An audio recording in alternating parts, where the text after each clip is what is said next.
Hello, and welcome to Blue Ridge Risk Partners Now On Demand Cyber Liability Insurance for the Digital Age webinar.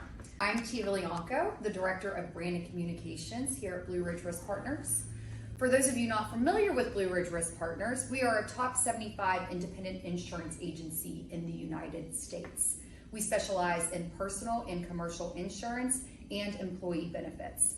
With 22 locations throughout West Virginia, Maryland, and Pennsylvania, and access to over 150 carriers, we are able to handle all of your insurance and risk management needs. Now that I've got my Blue Ridge Risk Partners spiel out of the way, I'm joined today by our panelists, April Canada and Adam Dyer, who I'm going to turn over to for some introductions. Sure. I'm April Canada. I'm located in the Morgantown, West Virginia office, and I'm a marketing analyst for both the new and renewal business for commercial accounts. Welcome, April. Marketing expert, more of. But hi, I'm Adam Dyer. I'm the Chief Insurance and Acquisitions Officer here at Blue Ridge Risk Partners. Super excited to be with everyone today. Thank you for listening in as insurance nerds talk about exciting, if that's a word we can use in our industry, coverage that's emerging in our industry. And now we do invite everybody to ask any questions that they have in the comment section. We are presenting this in a little bit of a different way than what was planned due to some server issues, which is pretty fitting since we're covering cyber liability today. But we do have a lot to cover. We're going to talk about what is cyber liability, the type of cyber attacks that you might encounter, incident plans and the importance of having those, and ultimately the price of a data breach. So I don't want to spend too much time just chit-chatting, so we'll dig right in. Adam, can you first start with telling us what exactly is cyber liability? Absolutely. So cyber liability is a term that refers to an insurance policy that it's going to be responsive to protect the business in the event of a data breach or other cybersecurity issues. And the best way to talk about it is just give an example of how it would be applicable in the real world. So let's say that your business has a data breach. Maybe one of your employees clicks a link they shouldn't have in an email, something that could happen to anybody every day. And that allows a bad actor, is the term that we use for a hacker, access to your company's databases and systems and client information. That's a big problem, and there's a lot of things that you need to do if that happens, and we'll kind of run through that a little bit today. So the first thing you need to do is you got somebody you got to respond to, right? Because this hacker say they get control of your system and they say, I'll happily give it back to you if you wire me a few $100,000 to an offshore account. So you have that demand that you're presented with, and typically the bad actor would give you a time frame that you have to be responsive to, or the threat would be they would release your information, your client's information, sensitive personal information on the dark web, or basically they can release it anywhere to either embarrass your company or compromise your client's data. So a very bad situation. So you have to deal with that. You also need to determine the cause of the breach. So figure out how it happened, do some investigation into that, see the extent of the breach. What data have they compromised? What do they have? Is it an active breach? Is there ways that you can mitigate further access by the bad actor to your data? So you gotta jump on that right away as well. In addition to that, you're required by law to provide notification to anyone that has been affected by the breach or potentially could be affected by the breach. Now that's not simply saying, hey guys, here's an email, you might have been breached. That regulation requires specific information to be contained in that notification, and it has to happen in a certain time frame. There are some other things that you're required to provide as well, depending on the state or where the breach occurred, but it could be free credit monitoring service, the 24/7 hotline for someone to call if they have questions. So there's a great deal of things that you're required to do in response to a breach. So if we figure out what happened, the extent of it, we've notified everyone. While we're dealing with all this, we're going to be interrupted, right? We're not going to be able to operate as normal. So you're going to have costs associated with that, lost revenue, increased expenses to react, because you're not just doing business as usual in a breach. you also need to get out ahead of the messaging with it. So you can have extensive damage to your business's credibility and reputation if you're not out there explaining what happened, because it's going to be perceived in the public like, how could you let that happen? You compromised my data. Regardless of the circumstances, we all know that's how it's going to be perceived. So you've got to get out in front of that as well.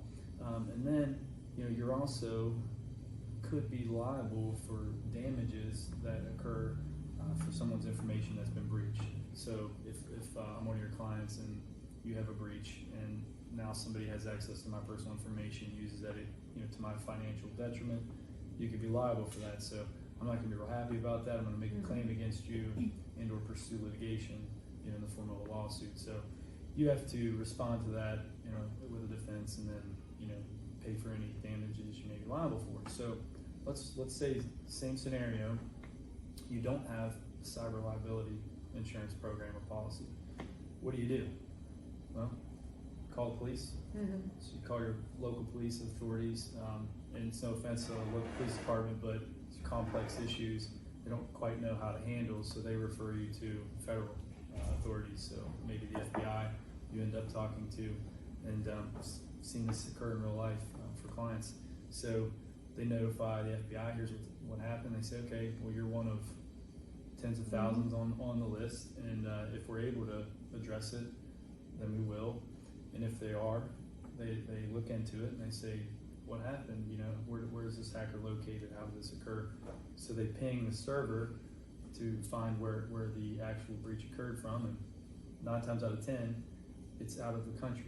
So it's Eastern Europe, somewhere in Asia, and they say that's outside of our jurisdiction, there's nothing we can do. So you say, well, what do you want me to do? And they say, good luck.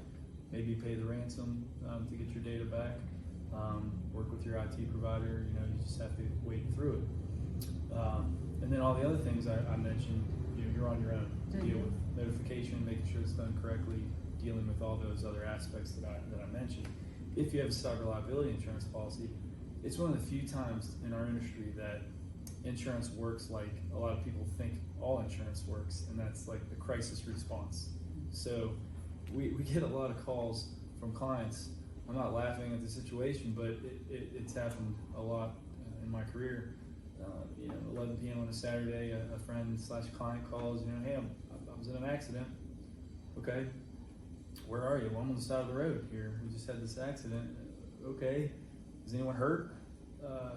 No. Well, if someone's hurt, call an ambulance. If there was more than one vehicle involved, you need to call the police to get a police report. You need to call a tow company if you need your vehicle towed if it's not drivable, and you need to get it to ultimately where it's going to be repaired, get an estimate, and work with the claims adjuster to do that. And they say, well, you don't do all that? No, is the answer. Unfortunately, it would be nice, but insurance typically serves as a financial mechanism only. We're going to pay for that, most likely, all of those things I mentioned, but we're not going to respond immediately and be your crisis management. You can deal with those things yourself. With cyber liability insurance, it's one of maybe the only times, very few certainly, that we get to actually swoop in and help you out from the word go. So same scenario, you get an extortion, a ransom request from a hacker who's locked you out of your system.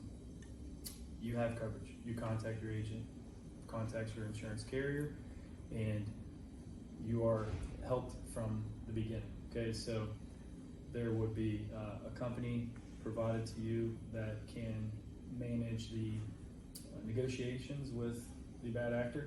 So they're going to handle that, basically the hostage negotiation situation, and there's someone who has expertise in that, addressing that for you. They're going to work with you and your IT provider to dive right in and do a forensic analysis to figure out how the claim happened, or the breach happened, and the extent of it. And then they're going to assist you in doing the proper notification, the media, the PR piece of it. They're going to help you with that, and the costs associated with that. You can get compensated for your business interruption costs, that you lost out on revenue, and ultimately they'll provide a defense and pay any settlements that you're liable for to one of your clients or a third party for breaching. So that's a pretty big difference of having the coverage and not having the coverage in this instance, and that's why it's so important and we feel everyone should have it, and that's why we're talking about it today. Yeah, I mean, just what you've gone over and hearing that if there is a breach within your company, how much support you're going to get, that it's a no-brainer. You should have it, right? However, I'm sure there are some things that your insurance carrier is going to check that you have done to make sure that you are mitigating this risk and that you're aware of the different types of attacks that can occur and how to respond to those. So, April, will you provide us some information on some of the most common cyber attacks? Sure. So about 90% of attacks start with a phishing email. So it appears as a legitimate email, and it's meant to trick the victim into clicking a link or opening an attachment that will then infect the computer with malware, whether it be spyware, or to gain immediate access to confidential information. The most prevalent type of phishing is business email compromise. So in a business email compromise, those are very well thought out, researched, and targeted attacks on individuals that have access to funds within an organization. So the perpetrator is going to send an email persuading and pressuring the individual to manipulate them to initiate a wire transfer. Kind of an example of that is, I had a client that they were working on an acquisition. The CEO had gone to Europe for a meeting. The CFO was still in the States. The perpetrator had researched, knew the CEO's schedule, knew that they were working on an acquisition, knew that the CEO was about to get on a plane. So they packed their email, sent an email to the CFO, and said, "We're moving forward with the acquisition. I need you to wire $500,000 immediately. I'm getting on a plane. Please do it. I won't be having any communication before I'm able to land back in the States." So the CFO did it, and it was not real. Mm-hmm. So those are by far the most financially damaging type claims. Mm-hmm. A couple of others that are important, malware. There's different types of malware, whether it be spyware, Trojan, viruses. They're all malicious software designed to either spy on your network or gain access to it.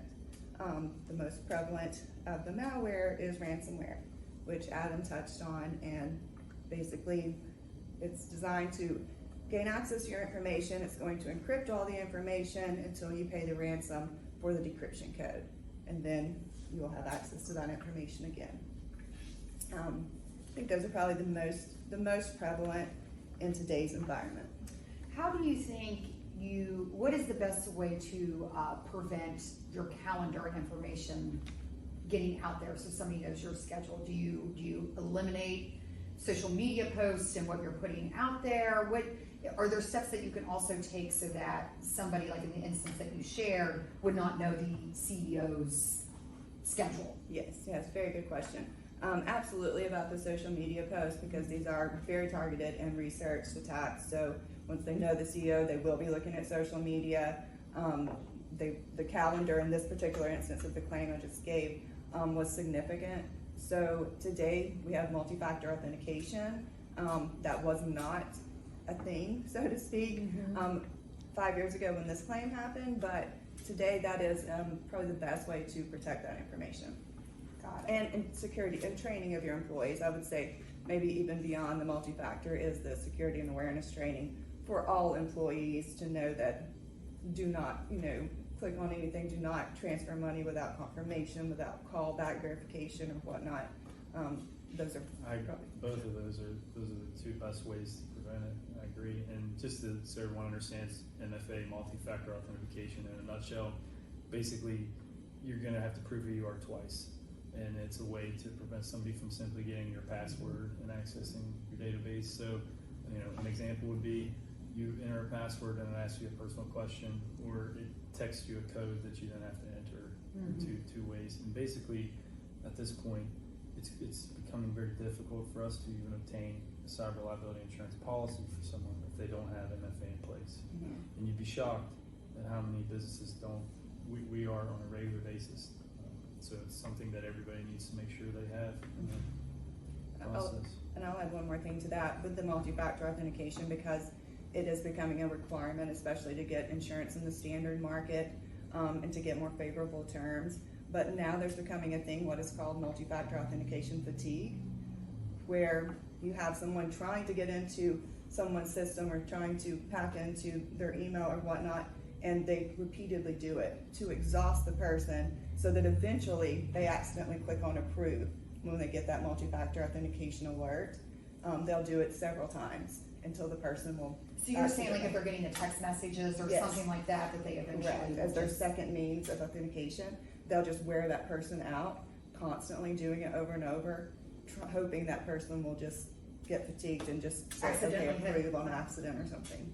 Wow, that's good to know, because I always find the two-step verification at first to be an annoyance, right? Especially because I'm one of those that will put in one of the answers to one of those questions and not remember how I answered it, right? And I'm like, oh my goodness, and Yeah. I messed up. But it is very much needed. Mhm. But that's really interesting about the fatigue part, because I never considered that, and I could see that happening Mhm. pretty easily as well.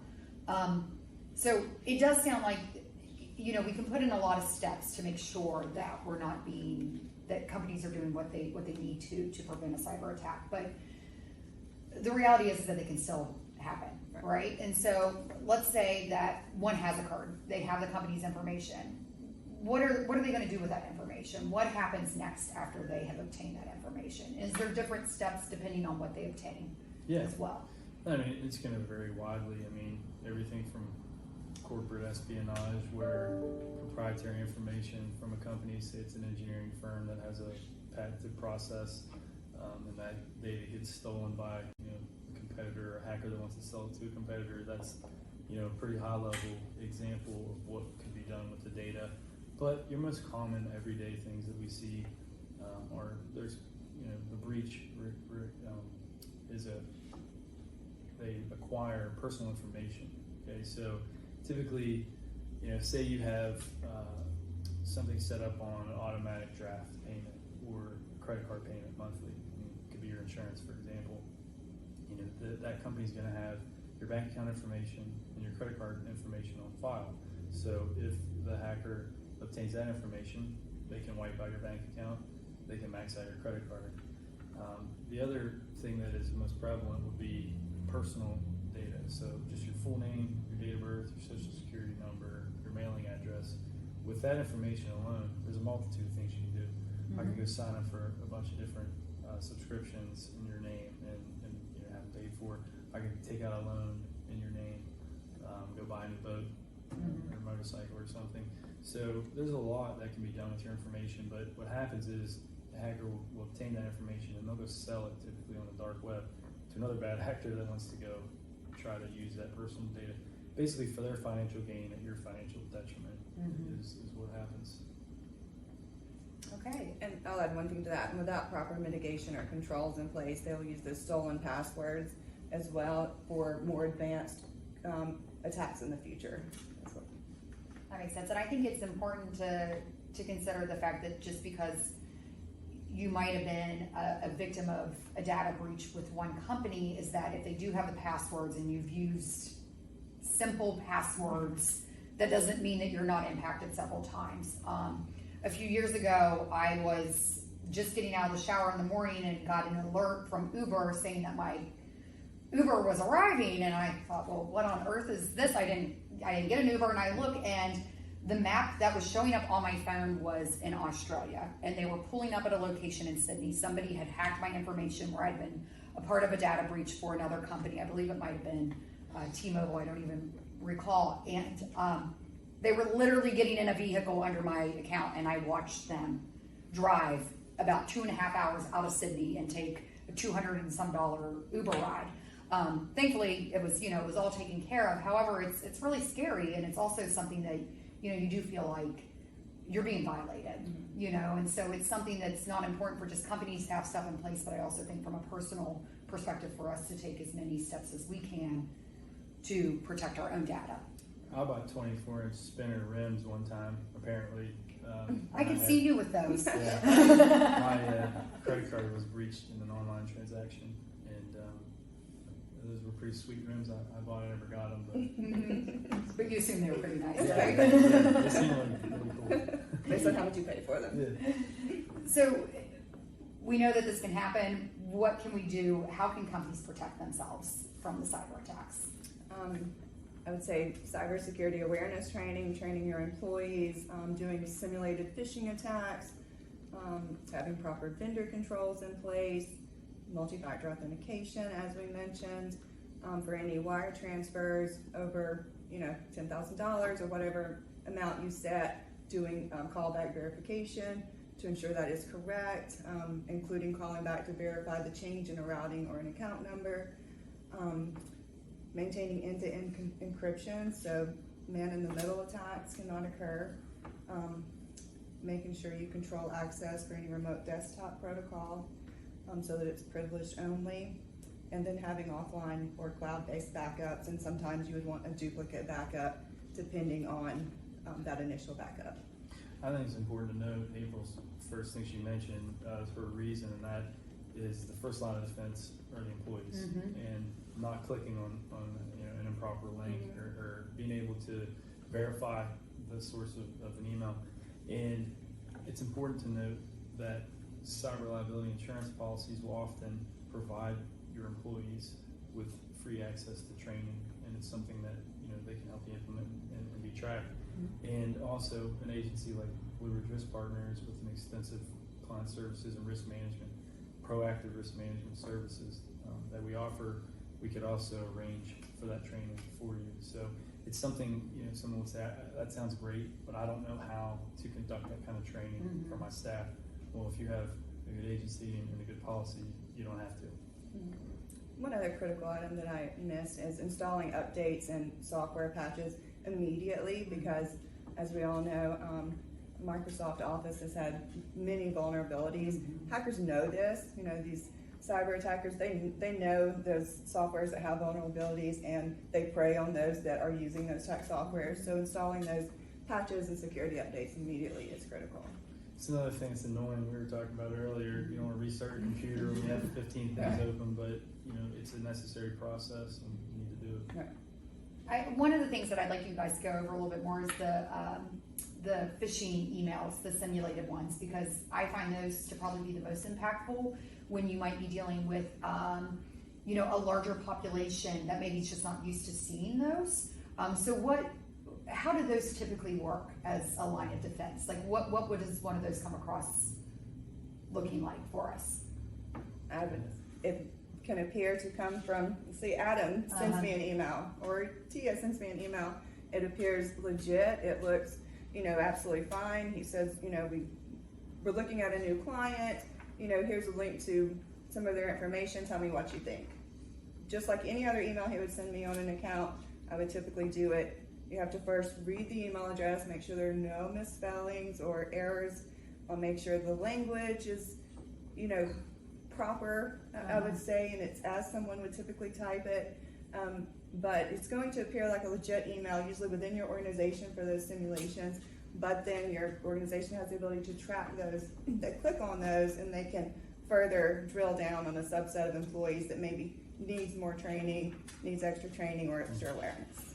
Yeah, it's the sophistication of these bad actors is scary, because we all know how much information there is about us individually and our companies digitally available, so they can learn a lot about you. And then if, like April said, if they're watching your emails and they've already compromised that, they can see how you interact with people, who you joke with. So it comes across as genuinely from that person, and it literally will be your exact email address. It can be spoofed.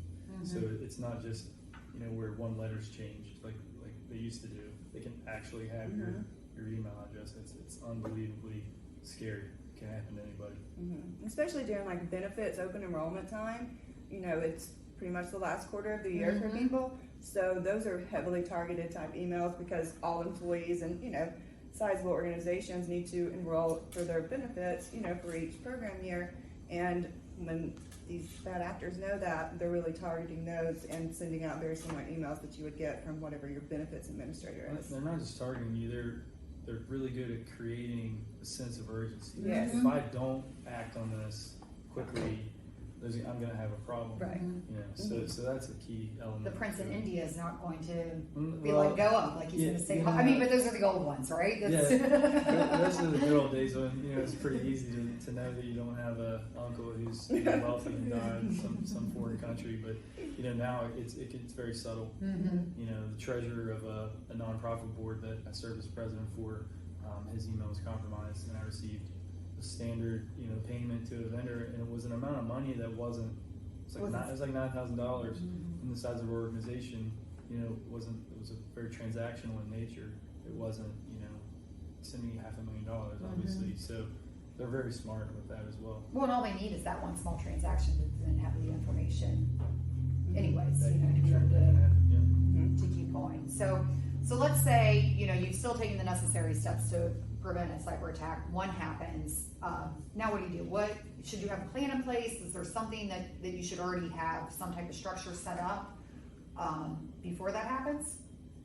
Well, I would say hopefully you have insurance because Adam kind of touched on this earlier. The insurance companies, they are your incident response team. They have a true incident response team. They have approved vendors, panel providers, counsel. That is what they do every day. They will jump in and help you. It can go as far as them investigating any funds transfer fraud and actually helping you recover those funds.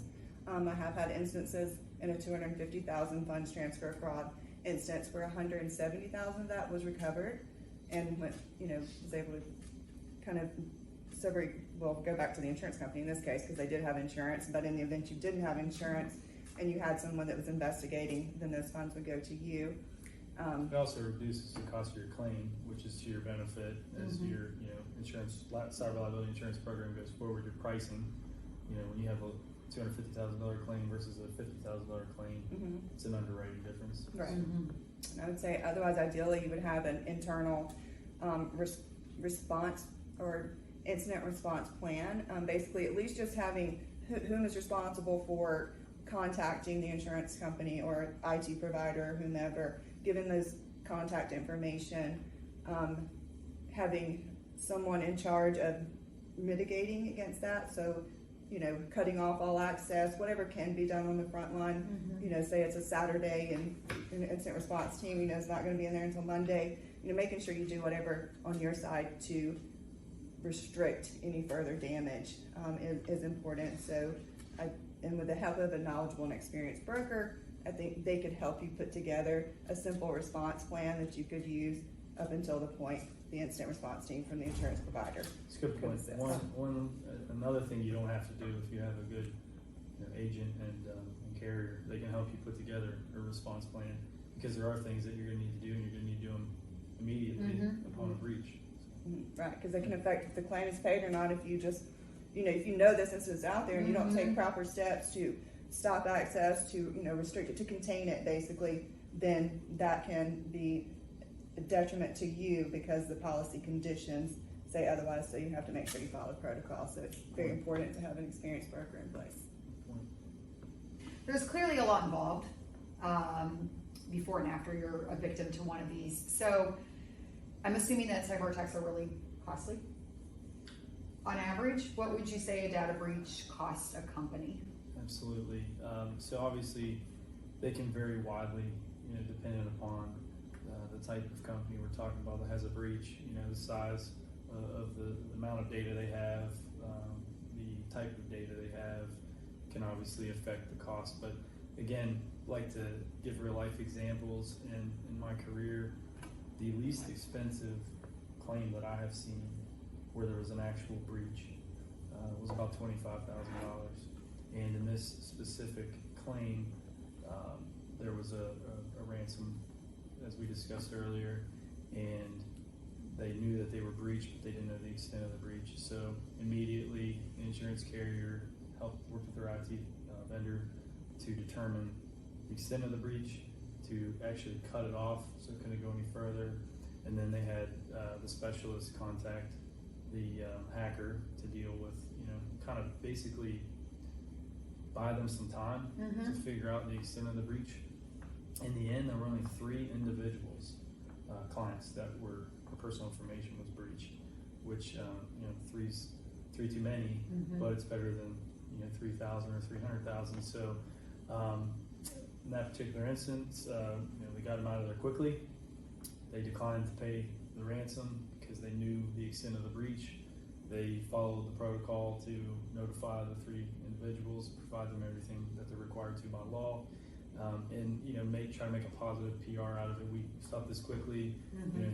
Here's because of having a policy and the practices we have in place. To prevent this from being bad, and then they can manage that narrative in that situation. And the cost of all of that was about $25,000. Now, the largest claim I've seen is in my career is $1.8 million. And anyone can go out and Google claim examples and awards and costs that associated with it, and you'll see higher numbers than that. For shock factor, $4 or $5 million claims, they happen. But typically, there's 2 types of claims. If we get this thing taken care of quickly, you're just an expense situation where it's somewhere between $25,000 and $100,000. But if it's too late, the data's gone, and you're talking about hundreds or thousands of clients, that's when you're into the millions. So, it can literally cripple and or bankrupt or end your company if you don't have the coverage. When I think even in the example of the $25,000, if they did not have the insurance and have the person dealing with them and they paid that, they could have, and they don't know the extent of it, could have paid more and paid more and paid more just to try to win these people over because they're not satisfied with there's no finality to it. Yeah. There's a shadow of doubt, that this has been taken care of. And while we're talking about cost, obviously something everyone's going to care about is the cost of the insurance. And, we started selling cyber liability 10 plus years ago before it was cool. And there was, the claims activity we see now. And, you could get clients $1 million of coverage for less than $1,000 a year. Those days are gone. The market's maturing. There's a lot more experience, claims data and experience that's happened. They've seen these things litigated, and they, insurance carriers, actuaries, underwriters, they know what costs in play here.